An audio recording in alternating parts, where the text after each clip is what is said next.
views, thoughts, and opinions expressed in this podcast are the content creator's own and do not represent the views, thoughts, and opinions of Essex County College. The material and information presented here is for entertainment and informative purposes only. It should not be considered as professional advice or a substitute for seeking professional guidance.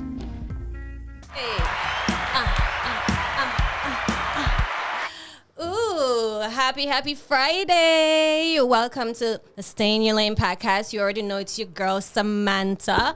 Keeping it all bougie and Gucci today. It's Friday. How y'all doing out there? How y'all feeling? So as usual, you already know. I hope you go check out the first episode that dropped and the second warm-up. The second episode, we have The Shade. And yesterday, we just did an amazing interview. So look out for that episode dropping today. It's called Restoring Your Passion. You know, sometimes we lost the passion. So before we get straight into the groove, let's just kick it off with some music. Stay in your lane. Stay in your lane. What we said, ready, set, goes. Ooh, that kind of messed it up, right? Let's rewind. Ready, set, goes. Just a little fun. All right, so welcome again, guys. Today we have an amazing person here today. I know you guys may be excited to hear it, but before we get into some things, how y'all doing? How you doing today? I hope you're having amazing. I hope you're doing some self-care. I hope you got through the week very good, you know, with those schoolwork and everything. And I just hope you're taking care of yourself. I am doing amazing. I am good. Thanks for asking. All right, so our special guest today, his name is Jean Lewis, a.k.a. Al. He said, make sure you call me Al. And of course, guys, he's a multifaceted gentleman and handsome one, too. And he's all in art. So before I get straight into it, I'm going to let him introduce himself. How you doing today, Al? What's up? Thank you for having me. You're welcome. Thank you for actually sitting down with me. Of course. So let everyone know about you. Give me a little, who is Al? Keep it very brief. I like to, have a little air of mystery to myself. But, my name is Al. I'm from Irvington, New Jersey. This is my, I would say, third semester here at Essex County College in Newark. I'm enjoying the college life for the most part, yeah. Clapping, congratulations. Clap, you know what I'm saying? Clap for yourself. We chasing a higher education, which is very important, where I come from, you know what I'm saying? So gotta just definitely stay motivated with that. Third semester here at Essex County. I'm enjoying it, of course. What's your major? I am a business major currently, even though I have a lot of passions and interests in other subjects, but I feel like me learning about business and economy is very important right now for me to, just to set the foundations for my adulthood and building, wealth. So that's very good. I always say I'm actually in business too. That's my major currently. Oh, nice. Yes. Nice. So look at that. Mm-hmm. But yes, business is the root of everything. I didn't know that. You didn't know? I'm actually learning a lot about you because it's crazy. Like, we have a class together. Like, I see you all the time in class. Right. We literally just finished class together. Yeah. And it's the first time that we're connecting outside of class, and it has nothing to do with, with the class. course material. You see, sometimes you never know the universe. We just literally right. I'm over here, and I saw you just came, and I'm like, where are you going? Yeah, and I see you all the time. You're very active around. So, I always see you, doing your thing. I'm like, all right, let me tap in with her today, see how she's feeling, what's going on with her. And now we here. Now we here. Look at that. It didn't even plan, but it happened, right? But I know you mentioned that you said you have certain courses that you want to do. What kind of courses? So currently I'm taking regular general-based business 101, eco 101. I'll be taking statistics next semester. I'll be taking business 201 next semester. I'm also taking English 102 this semester, and that's about it. Okay. Yeah. How many classes you're taking this semester? 4, including our math course, which I am. Okay, so you're full time. A little bit, yeah. You're full time, yes, so ma'am. Don't feel alone. I'm taking 5 classes, but I would say, you could do that.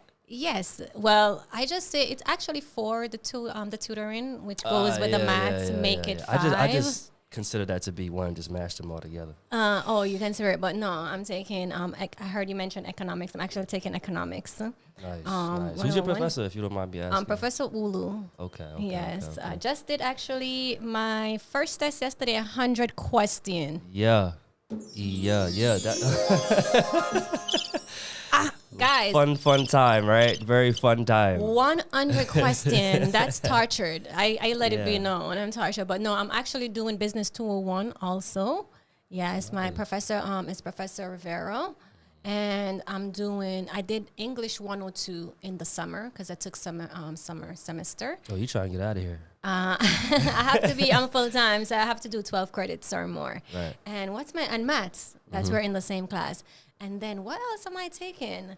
Ooh, English, economics, business 201. I think you covered everything. Yeah, I think that's just about it and stuff. But is this your first? You said you're in your second semester. So when did you start the semester? I'm in my third semester. You're in your third semester. Yeah, I took some time off sometime in like 2020. 2020. Yeah, so, the whole pandemic thing popped off and, the school was shut down. They were doing different ways for everybody to learn. And at that time, I just took a little break. And so now I'm coming back to school. So 4 years later, you find like yourself back on your road. So let me ask you, what causes you to I want to finish what I started? Just, life, working, you start to realize that, you really are just like, in a sense, a gear in overall big machine that's not your machine. Like, you're just working for somebody else's, corporation, their company, and to help them with their goals and whatever they got to go and whatever they got going on. And, that's cool for some people. Some people don't mind just being, a regular 9-to-5 worker. And there's nothing wrong with being a regular 9-to-5 worker. True. But yeah, me personally, I just grew tired of that lifestyle. Yeah. Even when you become like management, yeah, you're still a working 9-to-5. Yeah, you're still a 9-to-5, or you're still working for somebody else. Working for somebody else. They try to make it seem like when you gain these different positions in terms of hierarchy in certain companies that, they make it sound really good. Your wage is higher, and of course you have leadership incentives, and you're in charge of other people, so your workload is different, et cetera. But either way you slice it, you're still working, and you still have a boss. You still have to answer to somebody else, and you don't make the rules. You don't have that creative control. You can't control your schedule. So a lot of those things began to dawn on me. And as I got older, and responsibilities changed. Yeah. I needed to be able to be in a situation where I could control my income more or less. And that's the entrepreneurship mindset you're stepping into. Exactly. And I just realized, just having conversations, connecting with more people, networking, that it really benefits me more to just have my own business and become an entrepreneur more or less than, relying on paycheck to paycheck from whatever job that I'm working. So it's going to definitely take a lot of, grinding and, hustling and things of that nature. But I definitely see the reward. Yes. And, long run. So, that's why we're here. I got to first acquire my degree, network, do my due diligence, get my, higher education, my credits in. And then from there, that's going to open other doors for me to, meet other people. Personally, I want to start off with like a van business, just. A van business? Yeah, possibly go start there, and then from there move on to a box truck, delivering, transporting merchandise like medical supplies, whatever, contract that I could, pick up. Listen to me, guys. Listen to me. Give yourself a clap. Listen, I love that you have a plan, and that's the best thing. I always think having a plan, right? So you find back your vision. So I mean, the plan is definitely a whip. It's still, a work in progress, more or less. But that's where my head is at right now. That's the direction I'm going in, and I'm definitely, utilizing everything that Essex County College has to offer to help me get to the next step. That's great. At least you know the lane that you want to go into, right? You have a vision. You didn't, the 4 years that you were out, you actually went out and got experience. And with those experience, it teaches you wisdom of what you want to do for yourself as you're getting older. And I think that's one of the biggest thing, and that's the best thing. And it's so funny because not to say I don't know you from Adams or anything, but certain thing that you mentioned, it's like the same mentality that I had. Because working for someone, I always put it at this. Working for someone, it's like you're working to build them their business, right? And you're left just doing their work as just a worker. But when you're working to build your own business, you're actually investing in yourself of that. Same as coming back to college. You're investing in your future, investing in you. It may be very hard, but then at the end of the day, you know the reward is going to be even greater of that. So did you 100% like left the 95? Yeah, I'm world? currently like unemployed. I'm just going to school right now.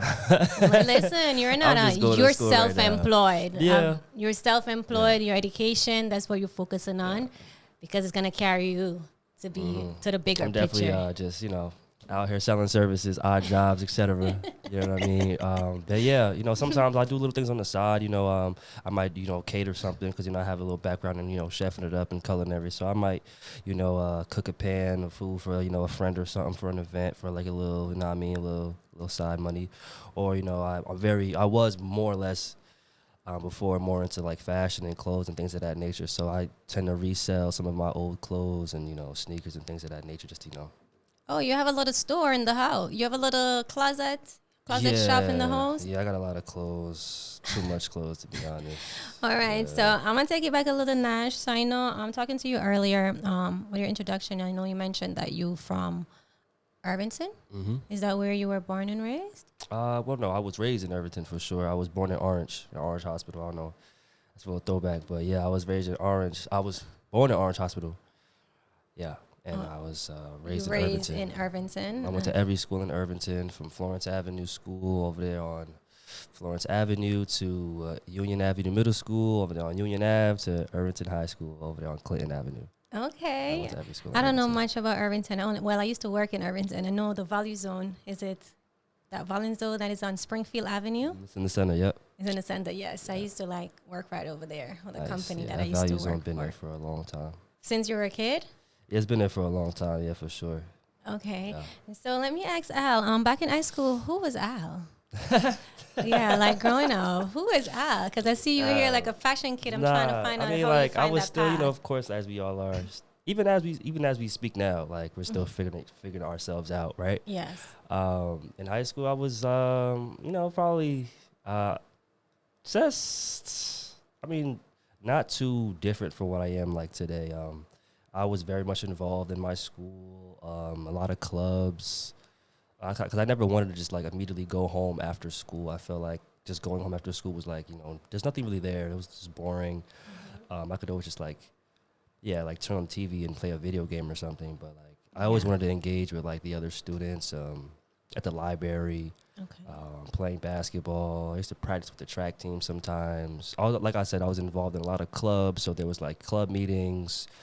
I was a step master in high school, so there was step practice. There was a lot of things I was involved in because that's just me. I just like to be involved. That's great. Connect with people, learn things. Yeah. So you were the popular kid in school, or were you the? I wouldn't say the popular kid. I would say I was social. I would hate to put myself in this box of a class clown kind of character, but yeah. If there was any profile or character that I would fit perfectly into, it'd probably be the class clown. The class clown. Yeah, I would torment my teachers in high school for sure. Yeah. That's the one. I was a bad kid. So you say you were the class clown. All right, boom. So how there's the jocks and there's the the cheerleader girls or whatever, and there's the little dweeb nerds or whatever, and I was definitely there's the thugs and all that type of stuff. I was just a class clown. I was the teacher would turn their back and write on the board, and I'm making faces and flipping them the middle finger or something like that, and just for the class to laugh and stuff like that. Yeah. So you just always been the jovial one, never been the. I wasn't and it's it was always I had a thing against like authority, more or less. It wasn't like I was a bully towards other like students and stuff like that. Like I wouldn't, pick on other kids. I didn't believe in stuff like that. But I just, I don't know, like just being young and adolescent and having all these Just being a feelings. kid. Yeah, like I always challenged Yeah. authority just because that was just me just being unruly for like no reason. Okay. But yeah. I think that's in our nature when we're younger. So as Al grew up, as you get older, I know you mentioned you're in dancing, you does fashion, you do a little music also, you're a chef. How did you actually find those lanes? How you get yourself to go find those passion? Well, that's a good question. So I've always had a love for music and dance ever since I was a young one. Like my mother always tells me, like ever since I was in her belly, I was dancing. You know what I'm saying? So I'm just a very busybody kind of person. That's why I like to just stay active. So dancing has been my number one like stress reliever, like activity, just passion. And then there's like music, I would say, is like right under that. I was never really like involved in like a choir and like had like a background in like vocal training and etc. But I just always loved to sing or like just like express myself vocally, whether it's like rapping or like riffing something or like singing something and stuff like that. Cooking, that really introduced itself into my life through working. Okay. So through working, and I've had a lot of different jobs, and I'm very grateful for all those different experiences I've had working. And through working in like different kitchens, I normally before I would always tell people I love to eat. Really, I love to drink more than eat, but if anything, I love to eat. I don't like to cook. But through working, it kind of like forced me to have to cook. Because like once you get a job, like, and they train you, it's like you're like forced to do this. You know what I'm saying? You want the money, you going, you know what I'm saying? So like you got to do the work once you get the job. And once I started getting these cooking jobs, line cook here, line cook there, I got accustomed to cutting, slicing, marinating. I got accustomed to doing these things to the point where it didn't become a chore anymore. I kind of like, added my swag to it, and then once I did that it became art to me. And I'm very like, I don't want to say I'm an artsy kind of person, but my philosophy is like everybody's an artist in their own right. Okay. You just have to discover what you want to make artistical. Yes. For lack of a better term or phrase. So once I found beauty within like cooking, flavoring, the whole, I guess, aesthetic of culinary arts, for lack of a better term or phrase, I just really liked it. And I, like anything else, I just continued to like enthusiastically practice it. Anytime I got a chance to cook for friends or family during a trip or anything, I always accepted that challenge enthusiastically, and it provided a little quality of excellence to it. So so that's the cooking. And what else? The clothes, I've always just like just do like watching music videos and stuff like that. I was always influenced by like hip hop and rock and different pop culture genres to just influence my look and my aesthetic, and which has always evolved and changed over the years as well. So going back to like high school, right, like I wasn't expressing myself with my clothes how I am now. Okay. And that just growth, that just came with like like different phases you're going through, different influences. Yes. A lot of people I've come in contact with put me on to certain things too, so I can't like say it's all me all the time. But yeah. As you get older, as you see, as you mentioned, I like your shirt, guys. If you should see the shirt that you have on, it is sick. I'm telling you, it's very it's unique. Yes, I've never seen anyone in that shirt. Yeah. It's unique. So I see that you have your own unique style, and I always say, your heart is your art. Right. Ooh. So, yes. So you expressed yourself by how you dressed. And that's what I believe. People express themselves, how their artistic stuff, how they dress. But it's your unique style. And I think everyone should be unique. So with everything, you're very multifaceted. I could tell. I could see that. I try. I just like to keep it funky, keep it fresh. You are. But with all of that, with all of those paths and those all those lanes that you actually go into, if you should narrow and like focus on one and choose one, which one would you choose? That's a good question. Well, I have to put all my eggs into the basket that's the most firm and sturdy. So that'd just be like the musical bag. I've just been doing that for the longest time. Even though I'm very self-conscious and vulnerable in like my art. Yeah. Like, even when it's like me singing in front of people. Even right now, I hate the sound of my voice. I ain't gonna lie, I'm a little under the weather, but I just have to do this Voice anyway. is fine. But yeah, like, you know, that's just me. I'm just very self-conscious, and you know, as an artist, that's just one of those things. But I love to dance. I love to, you know, just make things come to life and be and personify, you know, the musicality of music through my movement. So I've been dancing for the longest time. So like I said, it's either like dancing or like, you know, just music production, singing, rapping, writing, songwriting. Yeah. So you're a great songwriter. Great. I like to write music. Okay. So I could paint a picture, definitely. I mean, then they will consider you to be great because you're writing from your heart, right? That's your words. Definitely. So definitely, and I definitely like was very like rewarding about writing music is that not all the time the content of my music is actually like based on my life. Like sometimes I could just live vicariously through somebody else. Yes. And just digest and process somebody's trauma or their experience, and you know, just make a song out of it. I could, you know, make a relatable song out of it to the point where you would think that this had happened to me, but it really didn't happen to me. It's something that could have happened to, like, you know, my best friend or like my sister, my brother, my cousin, you know, a classmate, you know, anybody who just, you know, 'cause that's another thing about me too. I'm a great listener. Okay. So I really like to just like, when I have the opportunity to have a conversation, a good dialogue with somebody, I really just like to let them talk for the most part. I really don't like to talk about me. I'm not that interesting, to be honest. I don't think I am. I really love. Don't say that. I really love to just like listen to other people because, like, you know, everybody has a story to tell, and I just really love to, you know, be the person that's, you know, can listen to that story. It's so funny.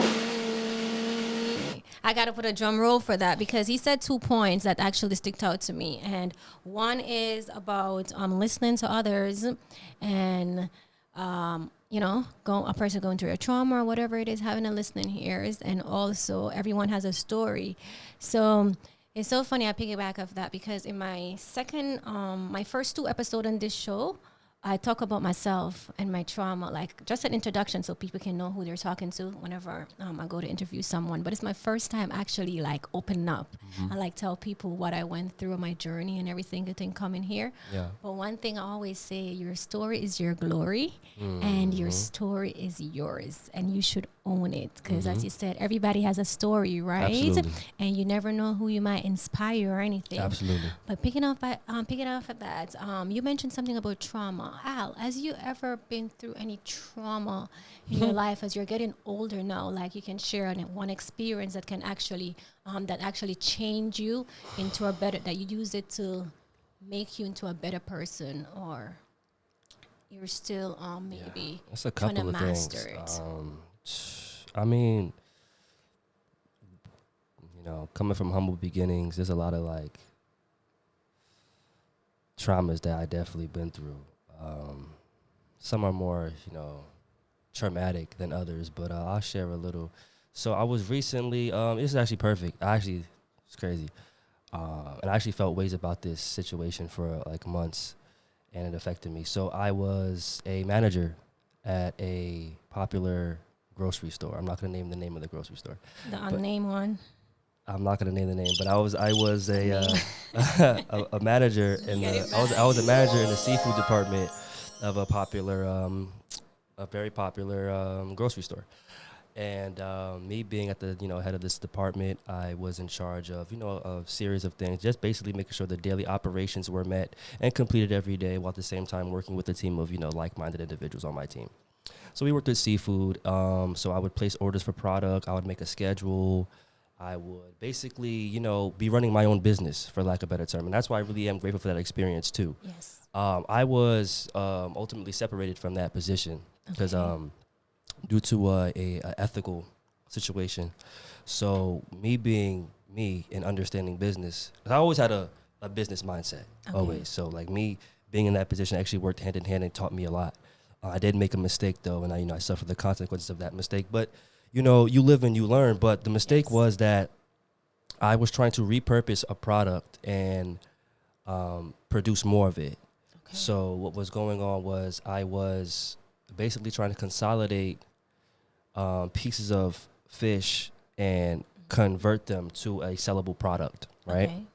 So after customers would ask for a certain trim of fish, Yes. the cut that we would give them, they would receive, and the rest would be, stock up. Yes. Like they'll be the trimmings, right? So I would take those trimmings and I would trim them down, grind them down, and create, salmon burgers, nuggets, basically different products, right? Okay. So in business, that's a good example of product efficiency. Yeah. When you're trying to basically, you know what I'm saying, you know Yes, what I'm doing. You know what I'm saying? I It's know great what talking you're to you doing. because like you're also a business major, so you know exactly what I'm doing. So like I really did make a mistake in that aspect. The thing is, it was a food safety concern. Mm-hmm. It's unethical. It was a food safety concern, which was going on already. So like there's different policies that I could dive into with that situation. Yes. But what I was doing was something that was completely brand new. Like Yes. this is something that had been doing that had been going on at different locations. You picked it up from different locations. Yeah, You tried and to implement it. Yeah, Okay. and this is a way that's gonna it cuts costs. You're getting a bang for your buck. It's a good business practice. Okay. You know what I'm saying? And it was working. Just bringing around different people who are stuck in their ways. etc. Felt uncomfortable about X, Y, and Z. So I was separated due to some of those actions that I took to basically, elevate my business. And I say all that to say that that was traumatic for me because I had nothing but good intentions with doing that. Okay. I'm not I don't have ill intentions really at all for anything for the most part. I don't like to carry that kind of energy with me. I do like to capitalize and think strategically when it comes to, manifesting and making sure things happen. So yeah, that really crushed me and like hurt me a lot. That's what caused me to have to finally enter unemployment for the first time period. since COVID. You know what I mean? Yes. So and that's what really started to make those wheels turn. In your head of wanting to be your own boss and wanting to be an entrepreneur and instead. return to school and say, you know what, I was making good money. I was making like $30 an hour. Yes. You know what I mean? Like I had, I'm saying, like I was paying my rent, You were my doing car, good. everything was fine. So when that happened, it's just like Al, are you gonna go find another high-paying manager job somewhere? Or you just want, you know what I mean? Like I had those options. I had those, But you decide not to. So I would say listening to that, I think. And you have to understand too, like the person. Sorry to cut you off, but No, it go was ahead. traumatic because of the type of person that I am in my life.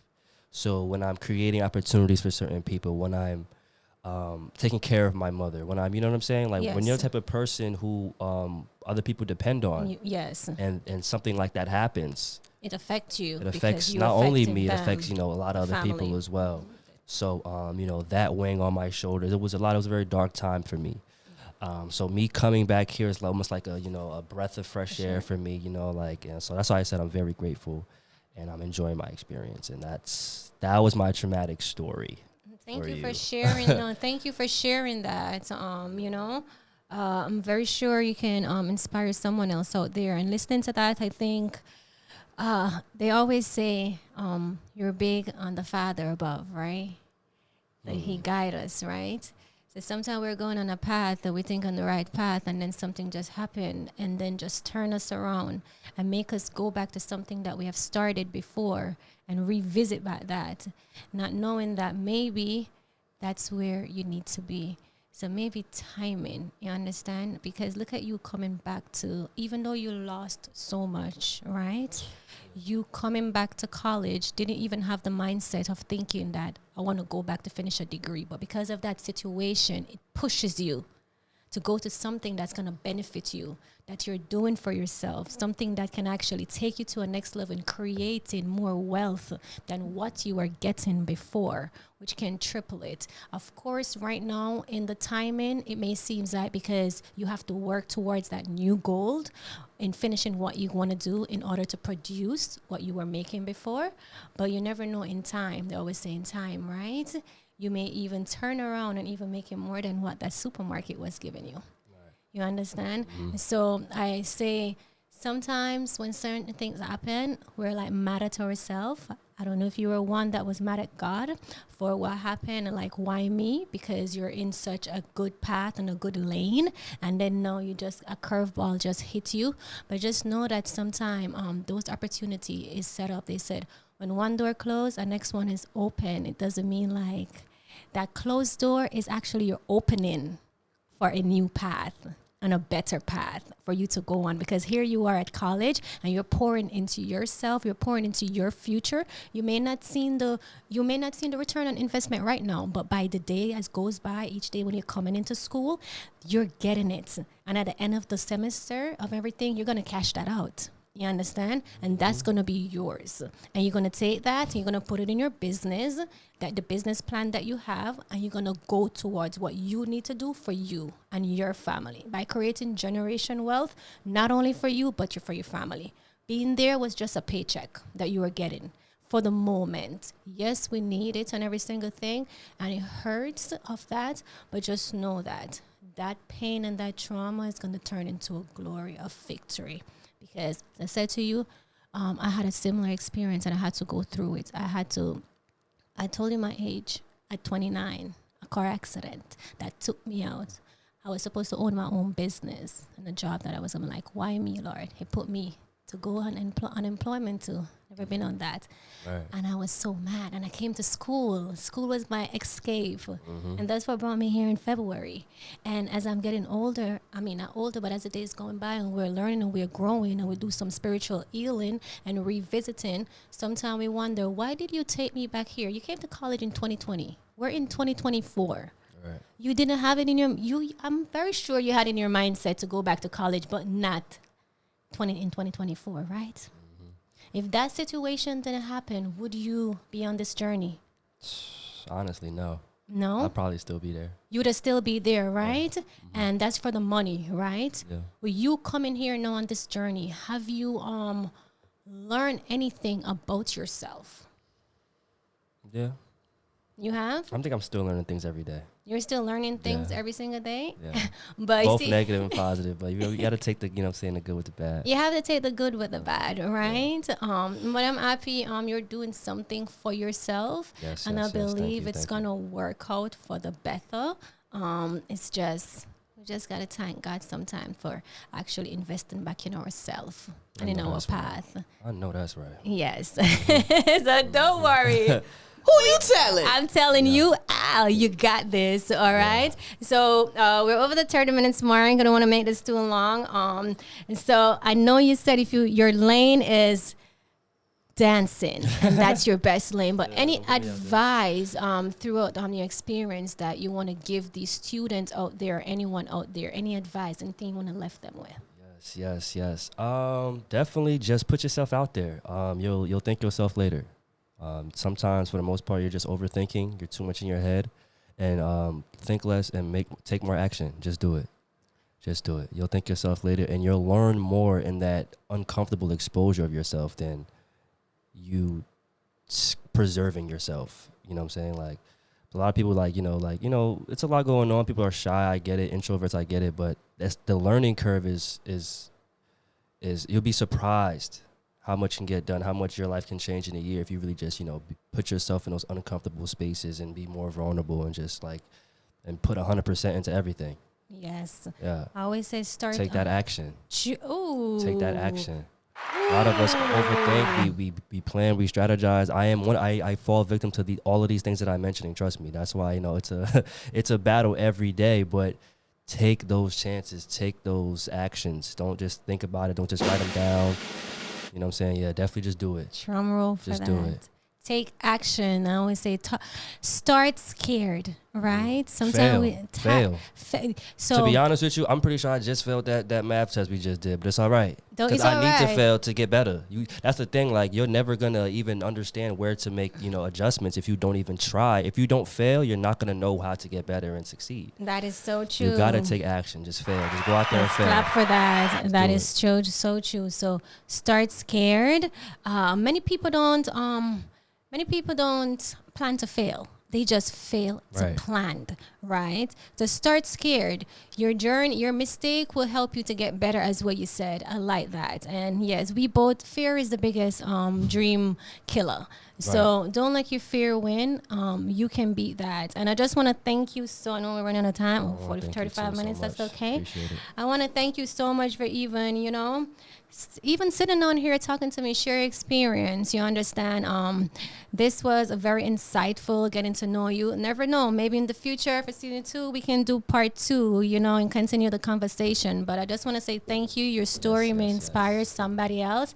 And thank you so much to artists. Go out there, do what you gotta do, and we're gonna get that degree. Hey, ready? Thank you for having me. Set. Goes. Stay in your lane. Stay in your lane. You better stay in that lane. Okay? Yeah. That lane. Stay in it. Stay in it. We winning. We winning. Okay? Yeah. Yeah. Don't be a stranger now too. We got class. We done did this whole little interview. Now we like friends. No, we friends. No, we lacking. Real bad. We relaxing. So, yes, thank you so very much. This is the end of episode 4. We got it. We finally get it done. So please, as I said, go out and check out these episodes. Check me out on YouTube. Check me out and Spotify, and stay in your lane. Also, if you want to get sit down with me, my mission is to actually inspire, motivate, and just everyone has a voice, you understand? Help you maybe to figure out your lane. Maybe you're having it hard here in college. You don't know what major you want to do. You're trying to change your major all over the place. You never know. Let's get together. One band, one sound. My name is Samantha, and thank you again for listening. And as usual, please love yourself. Okay? I'm out. Yep. Ooh, This has been a production of the Essex County College Podcast Club. Copyright 2024, all rights reserved.